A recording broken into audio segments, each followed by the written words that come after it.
My name is Judy, and I'm here today to talk to you about colonial toys and games. I'm an educator here at Washington Crossing Historic Park. Now, toys and games may seem like playthings, but they actually are very important parts of human development. They've actually been around since before recorded history. We have found dolls that are more than 4,000 years old, a puzzle from before the time of Christ, and many different toys in archaeological digs. Toys were very important to colonial kids.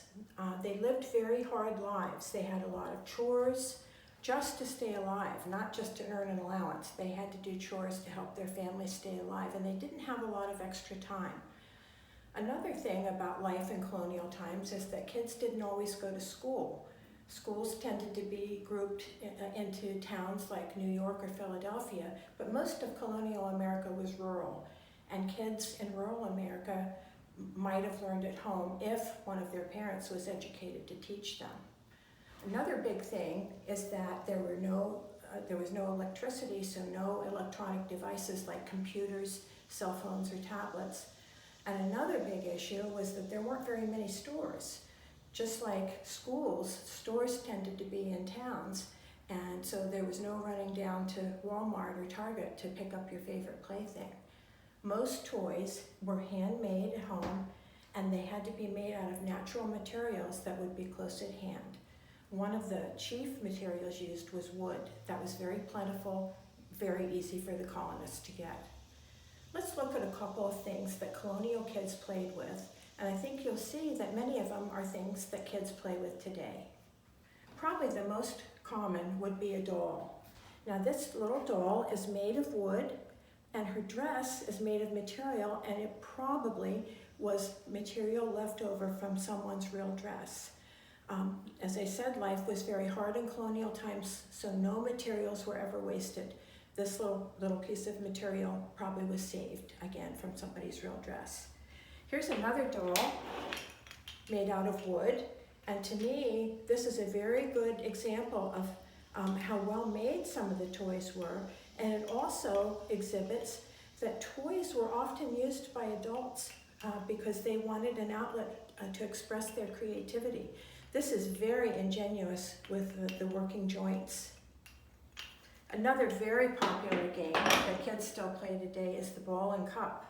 Now, I can't do it very well, but you know what happens. You have to swing the ball and try and catch it in the cup. It's very hard to do, and this is a great example of something that would teach eye and hand coordination as well as strategy.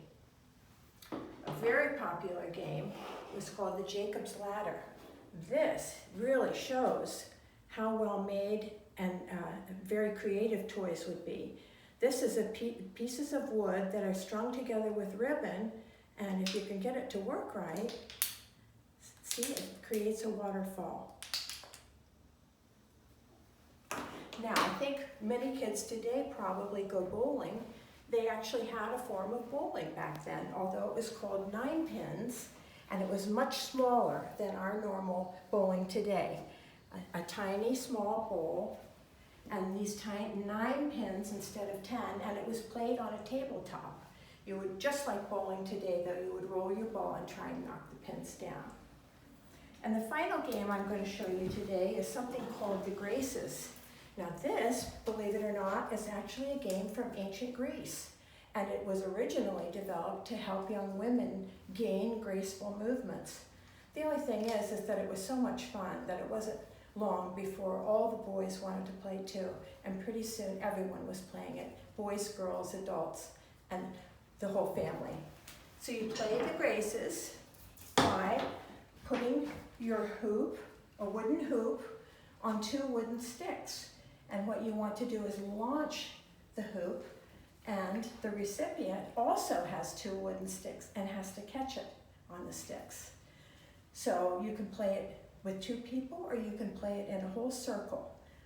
So this is an example of some of the things that kids play with, and thank you so much for coming to see me today.